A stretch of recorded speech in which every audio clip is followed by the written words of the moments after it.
bringing you my Resto Druid Part 2 PvP guide for 6.2.3. This is going to be a short guide. I want to keep it nice and concise.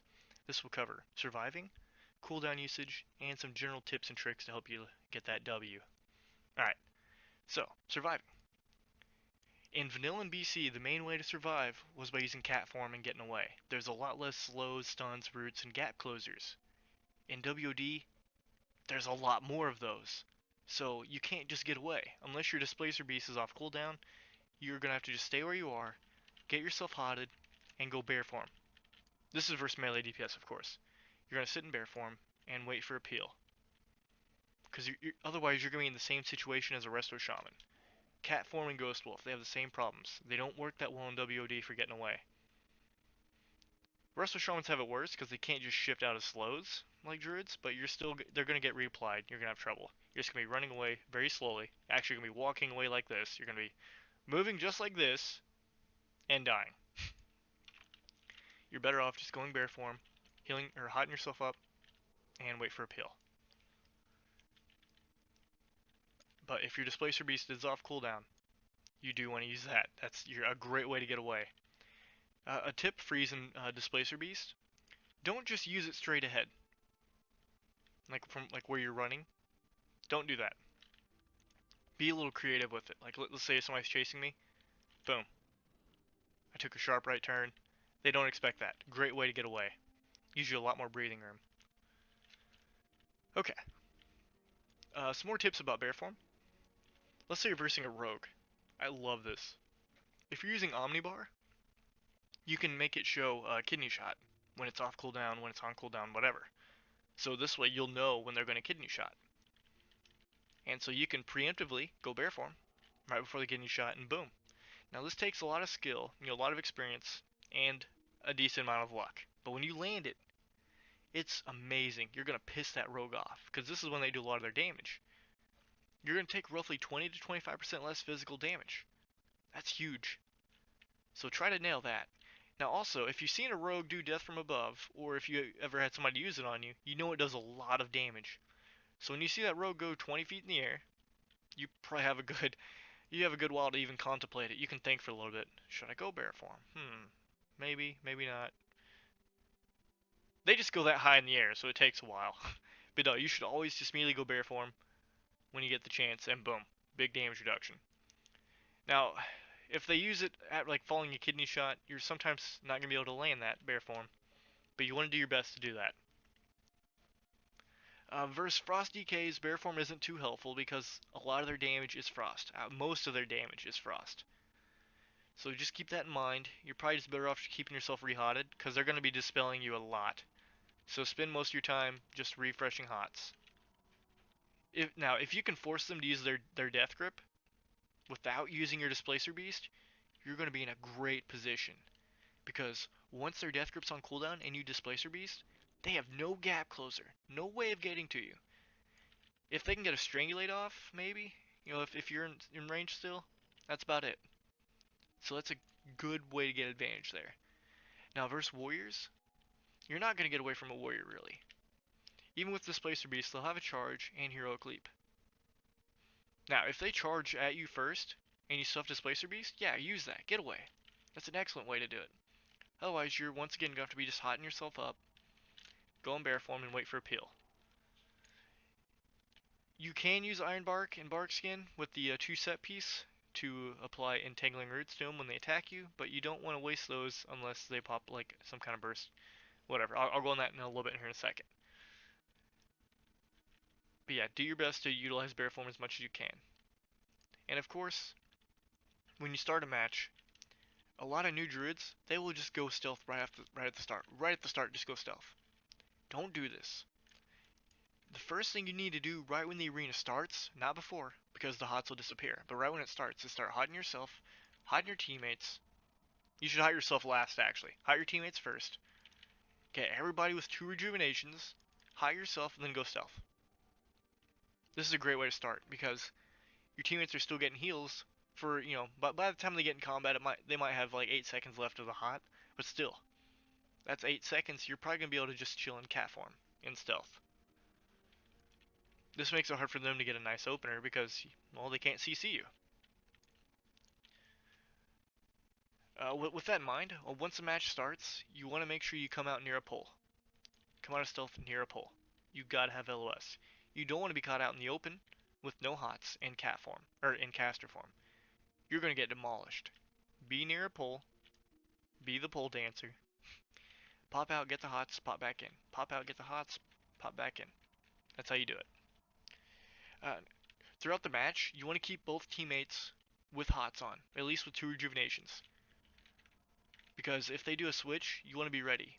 You don't want them to CC you and they switch to your teammate who has no hots, because they're going to get wrecked. So you want to have the pre-hots on. Same for yourself too. You don't want them switching you with no hots on. Some more survivability tips.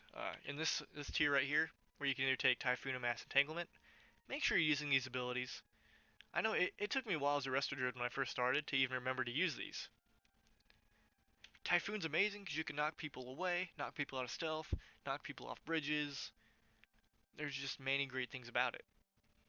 And then if you take Mass Entanglement, you can root multiple melee off you. Pretty impressive. Use those. Use them off cooldown practically. Okay, so that's pretty much all I got for just overall surviving. Oh, one more thing. Make sure you're using Swift Mend on cooldown. You want to use that because you'll have your Harmony buff, which is from your Mastery, which increases your HOTS healing by a lot. So you want that up all the time. And you're gonna have Soul of the Forest buff. This is of course if you did take Soul of the Forest and not Tree of Life. I don't really ever go Tree of Life. I love Soul of Forest. Give it a try if you haven't tried it. Some powerful rejuvenations from that. Okay, now moving on to defensives. I mean, cooldowns. It's been a long day. Okay, cooldowns. We don't have that many. We've got Bark Skin, Iron Bark, Nature Swiftness, Heart of the Wild, and then of course things like Stampeding Roar and Dash. Some new healers, they'll use Bark Skin with Iron Bark. They will use them together because they're both 1 minute cooldowns, they both last 12 seconds. It sounds great, right? You don't want to do this. A lot of people think since they're both 20% damage reduction that you just add them together, so 40% damage reduction. That's not how that works. Let me explain really quick. Let's say you take 100 damage. You use you use Bark Skin. That's 20% damage off. That will get calculated in first. They don't get calculated at the same time. So first this goes off. So now you're taking 80 damage because it got reduced by 20%. Then your Iron Bark will get calculated in. So now you'll take 20% off of that 80, and that's how much damage you'll take after those 2 abilities. So you get more out of them when you space them out because they will have diminishing returns in terms of how much damage they reduce. They don't just add the percentages together. I kind of explained that odd. I hope that made a little sense. Okay, so anyways, you want to keep these spaced out. These are important cooldowns for you to stay alive. If the other team notices that your Bark Skin and Iron Bark is on cooldown, and you have no trinket, they are going to hop on you and run some train. You gotta make sure you space out your defensive cooldowns. They're 1 minute, so they're not that long, so really, you should be able to, if you can try to use one every 45 seconds, yeah, that's a little helpful. Same with Nature Swiftness. But this one, the best way to use Nature Swiftness, in my opinion, is when you want to try to save a trinket, whether you save a trinket or your teammate saves a trinket, or when you want to try to save your like Heart of the Wild. This is whenever somebody's about to die, or whatever. You don't want to just pop this early on for the heck of it. Sorry, excuse me. But you got to use it smart. It's a 1 minute cooldown, and Arena's 1 minute is actually a while. So don't just blow it. So these 3 cooldowns, use them separately. You want to use them completely like individual from each other. And remember, Iron Bark can be cast on teammates, whereas Bark Skin can be just used on yourself. Okay, now Heart of the Wild. This is a powerful cooldown because it increases your healing by 35%, and makes it where you're more tanky in bear form and you do more damage and such, like in cat form or as a caster. 6-minute cooldown, so you're most likely only going to get to use it once in an arena, but it lasts for 45 seconds, so it's really hard to determine when you should pop it. A great example of when you should is when you're versing WLS, Warrior Lock Shaman. It's a popular threes team. If you're starting to fall behind on healing, everybody's like 20% health, you probably want to go Heart of the Wild and then get a Tranquility out as soon as possible. Sometimes I'll see people pop Heart of the Wild to help secure a kill. I'm not too fond of doing that, but if you're really confident you'll get that kill, pop Heart of the Wild and start casting some Wraths. But I really don't recommend that.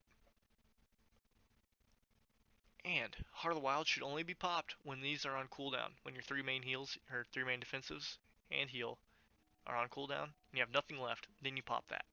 Don't ever pop this first. Because like I said, you're most likely only going to get to use it once. Okay. And see here, Stampeding Roar. This one is usually used to help get away from people, because it takes off slows and roots and gives you a movement speed increase.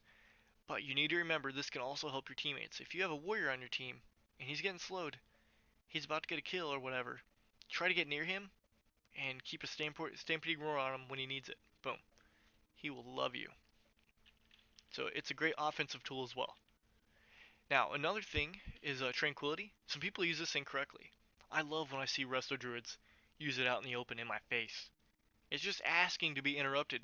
It's a channel. You can't just stop casting it. Well, you can, but then you cancel it. And it's a 3-minute cooldown. So I just love when I see people casting it in the open. I immediately interrupt them. So how can you use it effectively? Well, sometimes you just really can't. Even if you're LOS, you can still get interrupted because they just got to move around to you. But there are maps where you can use it where it's hard to get interrupted. Like on the map with the bridge, I can't ever remember the name of it.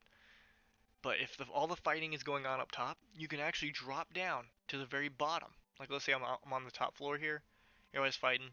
I'm going to drop down here to the bottom floor. Now I'm under the bridge. And then I'm like, okay, well, time to heal everybody. And you cast Tranquility. Even though you're on the bottom floor, you're on a different plane, you're still healing everyone, and you're hard to find to interrupt. That is how you use Tranquility. Very effective. I think I pretty much covered all the CDs. Yeah, there's not that many. Okay, guys. I think I covered everything I wanted to cover. In terms of surviving, about using bear form correctly, keep your whole team hotted up. Let's see here, using cooldowns correctly. Okay, yeah. Like I said, I wanted to keep this a short video just to get to the point. I may be making another video on more advanced topics as a Resto Druid, but I still got other classes I gotta cover. But if I have enough people requesting it, I will go ahead and move to the next one for the Resto Druid. If you did like the video, please comment, like, or subscribe. It'll help me out so much. I'm still new, trying to build up. Sometimes it can be a little discouraging, but I'm gonna keep going. Alright guys, take care, and stay hotted.